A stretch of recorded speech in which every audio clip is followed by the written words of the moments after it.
अगर आप भी चाहते हैं खिलौना म्यूजिक का ऑडियो वीडियो सबसे पहले आप तक पहुंचे, तो इस रेड बटन को दबाकर चैनल को सब्सक्राइब करें और साथ में बेल आइकन को दबाना ना भूलें। मुंह मोर के नाचा, मुंह मोर के नाचा, ए हाल में हमके छोड़ के नाचा। ए चाचा तुझसे इतना न प्यार करीले, ए चाचा तुझसे इतना न प्यार करीले, कह तो दिल चीर के दिखा दिले।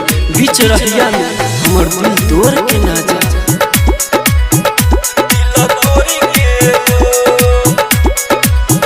दिल तोरी मोरी के कोई छोरी के हो, मुँह मोरी के हो। दिल तोरी मोरी के कोई छोरी के हो, मुँह मोरी के हो। तोहर में जान हो, तोहर में जान हो, तोहर में जान मोर फसल बापरान, सुना फसल बापरान कोई छोरी के हो। दिल तोरी मोरी के कोई छोरी के हो, दिल तोरी के हो। दिल तोरी मोरी के कोई छोरी के हो। डीजे मनीष रक्सौल मोरी के हो, दिल तोरी के हो। छोरी के जब से कोइल बारू जान हो, तोरा बिना दुनिया लागे वीरान हो, लागे वीरान हो। ए जा सुन ना, छोरी के जब से कोइल बारू जान हो, तोरा बिना दुनिया लागे वीरान हो। प्यार के वादा, प्यार के वादा, प्यार के वादा नानी भइलू जान हो, नानी भइलू जान हो। कोइलू छोरी के हो, दिल तोरी मोरी के कोइलू छोरी के हो, मुँह मोरी के हो। डीजे मनीष रक्सौल तोरी मोरी के कोइलू छोरी के हो,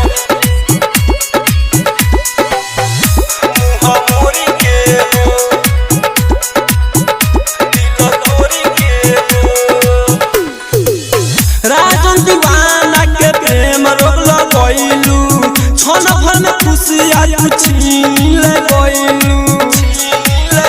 ए जल्दी का कइलू, राजन दीवाना के प्रेम रोग लगैलू, छन भर में खुशी आयु छीन गइलू। पागल दीवाना, पागल दीवाना, पागल दीवाना तू बनैलू जान हो, बनैलू जान हो। गइलू छोरी के हो, दिल तोरी मोरी के गइलू छोरी के हो, मुँह मोरी के हो। तोहर में जान हो, तोहर में जान हो, तोहर में जान मोर फसल बापरान, सुना फसल बापरान गइलू छोरी के हो। दिल तोरी मोरी के गइलू छोरी के हो, दिल तोरी के हो। दिल तोरी मोरी के कोई छोरी के हो, मुँह मोरी के हो।